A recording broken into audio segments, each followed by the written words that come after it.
Okay, so for algebraic expression we have to be clear some points, some topics like what is the concept of algebraic expression. Okay, तो firstly हम discuss करेंगे कि किस तरह से आपका algebraic expression बनता है और उनके लिए जो आपकी मेन टर्म्स हैं हम उनको डिस्कस करेंगे, एक बार रिकॉल करेंगे। बट मैं आपको एक चीज बता देती हूँ, टेलिंग कि लाइक कुछ टर्म्स जो है वो आप थर्ड सेकंड क्लास से उनको पढ़ते आ रहे हैं, बट आपके माइंड में जो है वो चीजें नहीं होती कि ये लाइक हमको पता है कि नहीं पता है। तो कुछ टर्म्स ऐसी होंगी जो कि मैं आपको एक्सप्लेन करूंगी। Okay, I am explaining. और जहां आपको डाउट होगा, जहां आपको कोई प्रॉब्लम होगी, then you can ask to me. Okay, तो एक टॉपिक है आपका अलजेब्रिक एक्सप्रेशन, जिसमें कि आपकी दो वर्ड है, अलजेब्रिक और एक्सप्रेशन। ठीक है, एक्सप्रेशन का मीन्स होता है, अलजेब्रिक का मतलब हो गया अलजेब्रा, दैट मीन्स वेरिएबल। ठीक, वेरिएबल आप लोगों ने 6th क्लास में भी पढ़ा होगा। और एक चीज है एक्सप्रेशन, एक्सप्रेशन का मतलब होता है कलेक्शन, एक कॉम्बिनेशन, ठीक है, या कोई भी एक पैटर्न बना हुआ। ओके, तो कुछ टर्म्स है हमारे पास में, एक होता है आपका कांस्टेंट, ठीक, सेकंड थिंग होती है आपका वेरिएबल्स, एक आपका होता है 4 फंडामेंटल ऑपरेशन।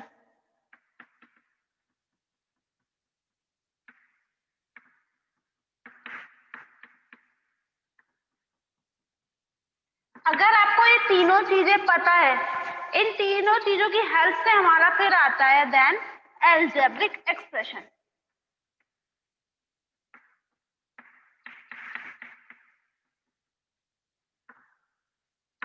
ठीक है, तो firstly we will discuss something about constant. What is constant? जितनी भी हमारी न्यूमेरिकल वैल्यूज होती हैं which we have 1 2 3 counting numbers, वो सारे क्या होते हैं, हमारे कांस्टेंट होते हैं। लाइक जिनकी ऐसी क्वांटिटी जिनकी एक फिक्स्ड वैल्यू होती है, विच हैव फिक्स्ड वैल्यू। ठीक है, जैसे लाइक आपका 1 है, तो 1 की वैल्यू यूनिवर्सल ट्रूथ होगी, एवरी प्लेस पे 1 को हम 1 ही काउंट करेंगे। ऐसा तो नहीं है कि लाइक हम एक क्वेश्चन में 1 को 1 काउंट कर रहे हैं, दूसरी जगह पे 1 को हम 2 काउंट कर दें। तो दैट मीन्स वो यूनिवर्सल ट्रूथ हो गया आपका, 1 की value every place every time आप उसको 1 ही काउंट करेंगे। तो ये सारी चीजें जो भी आपके न्यूमेरिकल वैल्यूज होती हैं 1 टू काउंटिंग नंबर्स, वो सब क्या होते हैं, कांस्टेंट होती हैं, जिनकी एक फिक्स्ड वैल्यू होती है। ठीक है, तो for example 1 2 3 4 and so on, और काउंटिंग नंबर्स। अब बात करते हैं वेरिएबल्स की। वेरिएबल्स क्या होते हैं आपके, जिनकी कोई फिक्स्ड वैल्यू नहीं होती, which have no fixed value. आपकी जितनी भी अल्फाबेट्स होती है, ए बी सी डी, हम क्वेश्चंस में यूज करते हैं मैथ्स में, वो सारी क्या होंगी, वेरिएबल्स होंगी। क्योंकि हो सकता है एक क्वेश्चन में ए की वैल्यू 1 है, वहीं आप दूसरे क्वेश्चन में ए की वैल्यू को 2 यूज कर देते हो। ठीक है, तो आपका जितनी भी अनफिक्स्ड वैल्यूज होती है, जिनकी कोई फिक्स्ड वैल्यू नहीं होती, उन सबको हम बोलते हैं वेरिएबल्स। जिनकी फिक्स्ड वैल्यू होंगी वो आपके कांस्टेंट हुए, जिनकी फिक्स्ड वैल्यू नहीं होती, अनफिक्स्ड वैल्यू होती है, वो आपके वेरिएबल। तो दो टर्म्स आपके पास में आ गई। अब होता है 4 फंडामेंटल ऑपरेशन। 4 फंडामेंटल ऑपरेशन आप लोग third second fourth fifth six आपने इन क्लासेस में बहुत अच्छे से पढ़ा है। अगर मैं आपसे पूछूं तो बाय नेम आप नहीं जानते, जब आपने मैथ स्टार्ट किया था आफ्टर काउंटिंग, आप एडिशन करते हैं, आप सब्ट्रैक्शन करते हैं, तो वहां जब चैप्टर स्टार्ट होता है, यूनिट के ऊपर ही लिखा होता है 4 फंडामेंटल ऑपरेशन। दैट मीन्स आपके 4 फंडामेंटल ऑपरेशन कौन से होते हैं, प्लस माइनस मल्टीप्लाई डिवाइड। ये चारों जो ऑपरेशंस होते हैं, एडिशन सब्ट्रैक्शन मल्टीप्लिकेशन और डिवीजन, इनको बोलते हैं 4 फंडामेंटल ऑपरेशन, जो कि आप छोटी क्लासेस से पढ़ते आ रहे हैं। बट बाय नेम आप नहीं जानते कि 4 फंडामेंटल ऑपरेशन एक्चुअली होते क्या है। ठीक, तो आपके पास में आपको वेरिएबल भी पता है, आपको कांस्टेंट भी पता चल गया। Now you have know the 4 fundamental operation.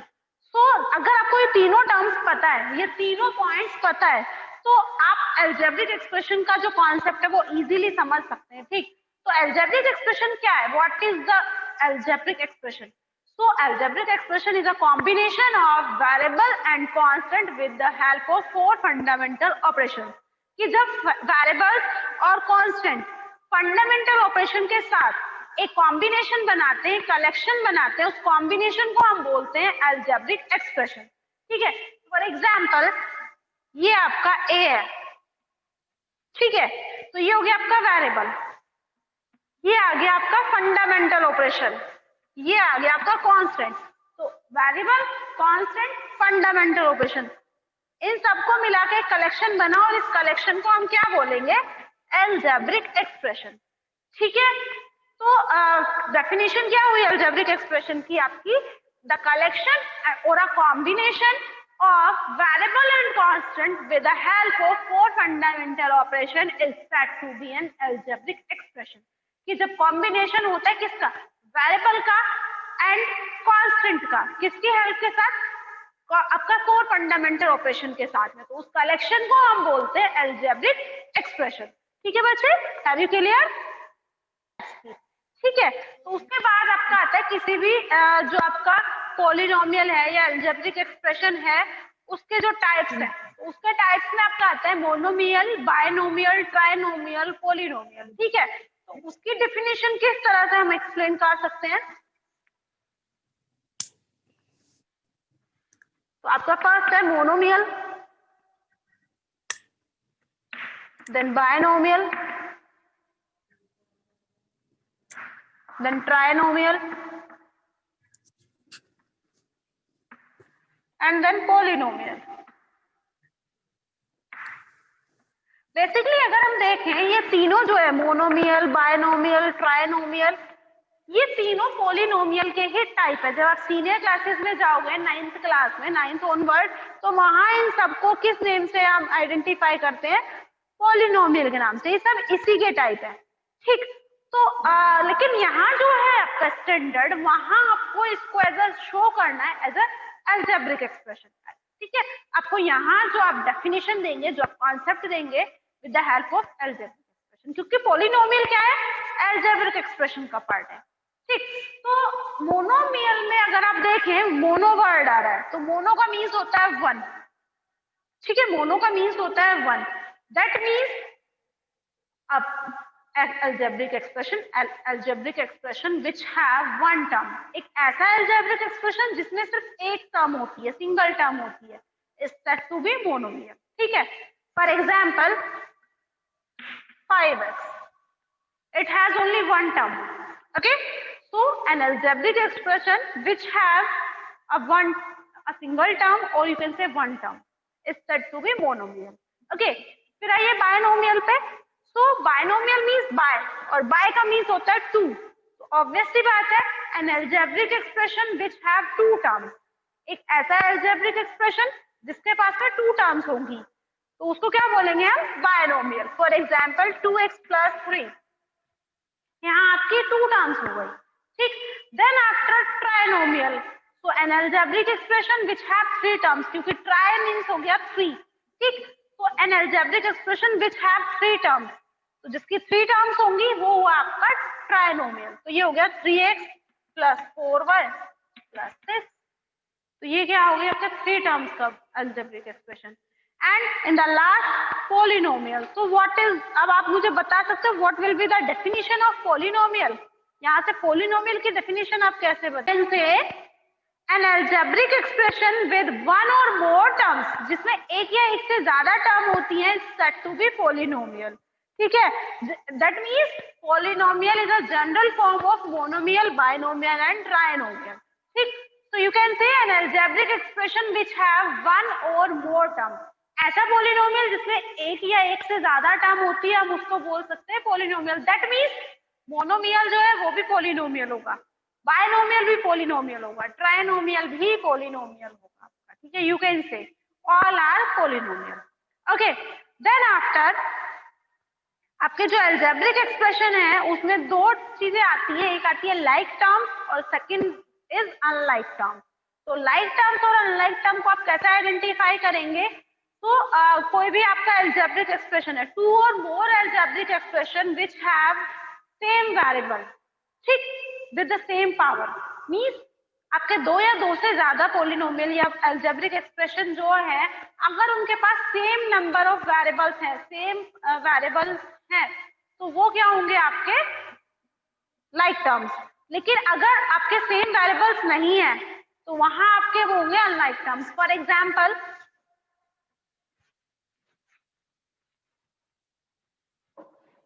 Like जो होंगी हमारी, लाइक टर्म्स में आता है 5x हो गया, 100x हो गया, 32x, तो सब में x आ रहा है। सेम वेरिएबल आ रहा है, तो ये सारी क्या है, लाइक टर्म्स है। और अगर अनलाइक की बात करें, हमें कांस्टेंट से मतलब नहीं होता, हमें मतलब है वेरिएबल से, ठीक। अनलाइक में हो गया 5x² y, ये हो गया आपका 5x³ 32x। तो इसमें देखो यहाँ x² y है, यहाँ x³ हो गया, यहाँ x हो गया, तो ये सब क्या है, अनलाइक टर्म्स है, क्योंकि वेरिएबल इनमें सेम नहीं है। डजंट मैटर कि कांस्टेंट सेम है या नहीं, ठीक, but we will see only variables. हमें सिर्फ वेरिएबल्स को देखना है और उसी के बेस पे हम देखेंगे कि वो लाइक टर्म्स है या अनलाइक टर्म्स है। तो आप सबको क्या करना है, अभी जब आप चैप्टर स्टार्ट हुआ, exercise 12.1, get the algebraic expression in the following case using variable, constant and arithmetic operation. तो आपने यहाँ देखा वेरिएबल भी आपको बोला उसने, कांस्टेंट भी उसने बोला, बट उसने यहाँ एक फंडामेंटल ऑपरेशन को नया नाम दिया है arithmetic operation. So that's why you can say fundamental operation और arithmetic operation. Okay, दो नाम होंगे, आप दोनों में से कोई भी नाम यूज कर सकते हो। तो क्वेश्चन नंबर 1 में आपको क्या दिया हुआ है, एक स्टेटमेंट दिया है और उस स्टेटमेंट को इन तीनों की हेल्प से आपको कन्वर्ट करना है अलजेब्रिक एक्सप्रेशन में। Okay, so first part is question number 1, part 1।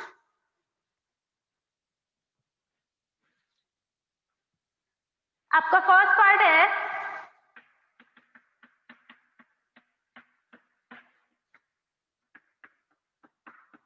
subtract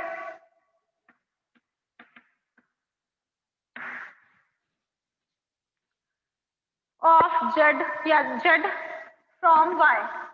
उसने बोला है कि सब्ट्रैक्ट करना है z को y से, तो जब भी हम फ्रॉम बोला है तो we will write then y, subtract बोला है माइनस किसको, z को, तो ये क्या हुआ आपका अलजेब्रिक एक्सप्रेशन। ओके, तो इस टाइप से आपको लिखना है। नेक्स्ट है आपका, अगर मैं आपकी बात करूं, लास्ट देख लीजिए, last one 8 part, sum of number a and b subtract from their product. आपको क्या करना है, सम उसने बोला है, लास्ट वन है some of a and b from their product. आपको क्या करना है, इन दोनों के सम को सब्ट्रैक्ट करना है, किससे, इन दोनों की प्रोडक्ट से। तो ए और बी की प्रोडक्ट क्या होगी, ए इंटू बी, ये तो होगी प्रोडक्ट, दैट मीन्स मल्टीप्लाई। इससे किसको सब्ट्रैक्ट करना है, इन दोनों के सम को, ए प्लस बी। तो अब ये क्या हुआ आपका अलजेब्रिक एक्सप्रेशन। तो आपको क्या करना है, जो भी आपको स्टेटमेंट दिया हुआ है, with the help of statement you just convert into the algebraic expression. Okay, आपको कन्वर्ट करना है with the help of statement, given statement. अभी देन आपको क्या, ये टू आपको क्वेश्चन दिया हुआ है x माइनस 3। ओके, तो फर्स्टली एक तो टर्म्स को आपको आइडेंटिफाई करना है और दूसरा फैक्टर्स करने हैं बाय ट्री डायग्राम, ट्री जो आपका टी डायग्राम होता है उसकी हेल्प से, ठीक है। तो फर्स्टली तो आप फैक्टराइजेशन के लिए, ठीक है, तो फर्स्ट हम क्या करेंगे, इसमें पहले तो टर्म्स लिख लीजिए, टर्म्स कौन कौन सी है। एक टर्म तो इसमें x है, कॉमा लगाइए, दूसरी है माइनस का 3, ठीक है। फिर हमें क्या करना है, इसको फैक्टर करना है, तो फैक्टर के लिए हम लिखेंगे, हमने लिखा x माइनस 3, ट्री मेथड करना है, तो ट्री मेथड को हम इस तरह से एक्सप्लेन करते हैं। तो फैक्टर एक तो इसका हो गया x और दूसरा हो गया आपका माइनस, इसी तरह से आपको लिखना है फिर, ठीक है। आइडेंटिफाई करना है इसको, जैसे कि आपका नेक्स्ट है b part 1 plus x plus x²। अभी यहाँ टर्म्स है आपकी 3, ठीक, तो हम क्या करेंगे, 3 पार्ट्स में इसको डिवाइड करेंगे, एक में आपका 1, दूसरे में आपका x है, थर्ड में आपका x²। तो इस तरह से आपको फैक्टर करने इसके अलग अलग और टर्म वाइज इसको डिस्ट्रीब्यूट करना है। ओके, कर सकते हो आप। Identify the numerical coefficient of term other than the constant in the following expression. आपको क्या करना है, कांस्टेंट टर्म को तो आपको निग्लेक्ट करना है, उसको छोड़ देंगे और फिर आपको उसे आइडेंटिफाई करना है कोएफिशिएंट को, ठीक है। तो किस तरह से करेंगे देख लीजिए एक बारी।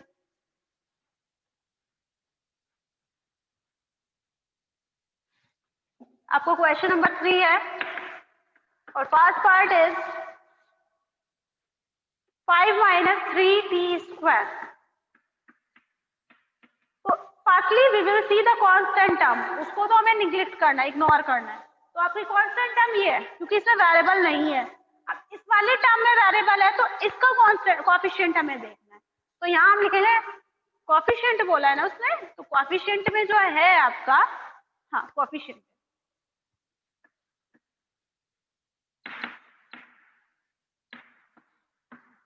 कोएफिशिएंट है आपका ऑफ टी स्क्वायर, टी का देखेंगे हम, ठीक। तो कोएफिशिएंट ये होगा पूरा, उसको कवर कर दो, बाकी सारा numerical value with the sign, proper sign जो आपको गिवन है, प्लस और माइनस। ओके, तो प्लस साइन लगाने की हमें नीड नहीं होती, हमने लास्ट क्लास में पढ़ा है। बट अगर नेगेटिव साइन है तो उसको हम जरूर इंक्लूड करेंगे, ठीक है। बट आपको कांस्टेंट टर्म को इन्वॉल्व नहीं करना। जो नेक्स्ट है आपका 1 plus T plus T square plus T cube, तो ये तो आपके कांस्टेंट, हम इसको इंक्लूड नहीं करेंगे, बाकी का लिखेंगे। तो कोएफिशिएंट ऑफ टी 1 हुआ क्योंकि और कुछ भी नहीं है। यहाँ पे कोएफिशिएंट ऑफ टी स्क्वायर, यहाँ भी 1 है, कुछ भी नहीं है। यहाँ भी कोएफिशिएंट ऑफ टी क्यूब, यहाँ भी आपका 1। तो इस तरह से आप आइडेंटिफाई करेंगे अलग अलग टर्म्स का कोएफिशिएंट, ठीक है। Identify terms which contain x, give the coefficient of x. Same as question number 3. पहले तो ये दिया हुआ है आपको क्वेश्चन नंबर 4 फर्स्ट पार्ट,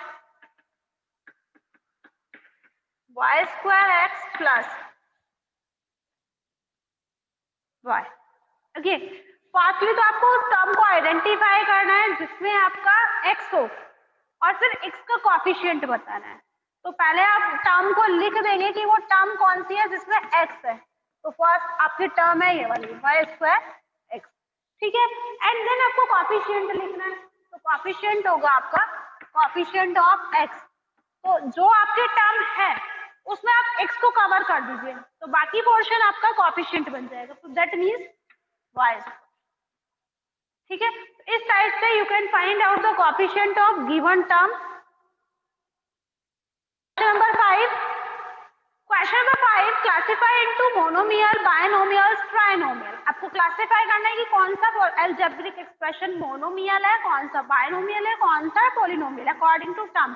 अगर सिंगल टर्म है you just write down monomial, if two terms then you can write down binomial, if three terms then you just write down trinomial. Okay, so first part these are two terms, so you can write binomial. In second part is monomial, then third one is trinomial. Just like that you will continue the question monomial, binomial, trinomial. Okay, in question number 6 state whether a pair of term like or unlike term. आपको पता नहीं कौन सा like है और कौन सा unlike है। तो फर्स्ट पार्ट है 1 और 100, दोनों ही कांस्टेंट टर्म है, सेम है, वेरिएबल है ही नहीं दोनों में, तो both are like terms. Second part दोनों में ही x है, सेम नंबर ऑफ पावर्स है, तो ये भी आपका लाइक टर्म है। थर्ड पार्ट में एक में x है दूसरे में y है, तो बोथ आर अनलाइक टर्म्स क्योंकि सेम नंबर ऑफ वेरिएबल्स नहीं है, ठीक है। तो इस टाइप से आप लोगों को आइडेंटिफाई करना है लाइक और अनलाइक टर्म्स को, ठीक है। Now question number 7 identify like term, same as आपको ये बताना है कौन कौन से टर्म इसमें लाइक है। तो फर्स्ट पार्ट में से कर देती हूँ। फर्स्ट पार्ट है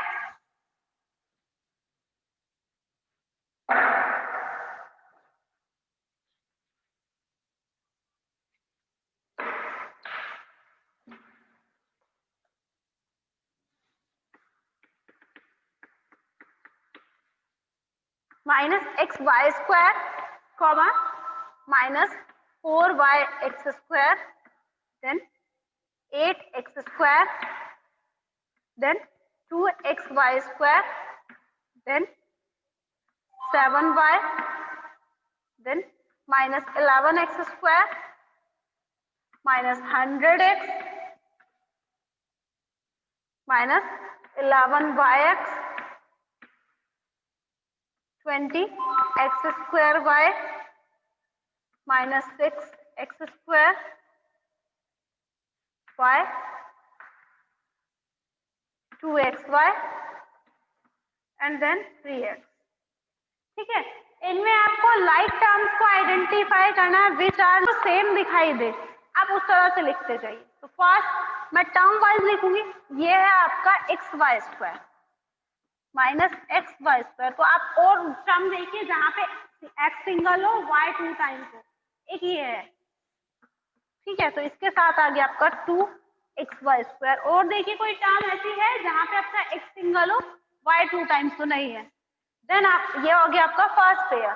फिर आप सेकंड पेयर पे आइए, फिर है आपका ये आपका हो गया, इसको कट कर दीजिए, ये आपका हो गया, इसको कट कर दीजिए। देन आपका आ गया -4y² अब की बार x 2 time y single time, तो आपका x 2 time y single time ये रहा, तो ये हो गया आपका 20x²y। ये हो गया आपका सेकंड पेयर, इसको भी कट कर दीजिए, ये भी खत्म हो गया। फिर थर्ड पे आइए x² वाला, 8x²। अब x² वाले टर्म देखिए, तो ये हो गया, कट करो इसको, एक ये हो गया -11x², इसको कट किया। और कोई है, एक ये रहा आपका -6x², ये हो गया, उसके बाद कोई नहीं, ठीक। फिर आइए आप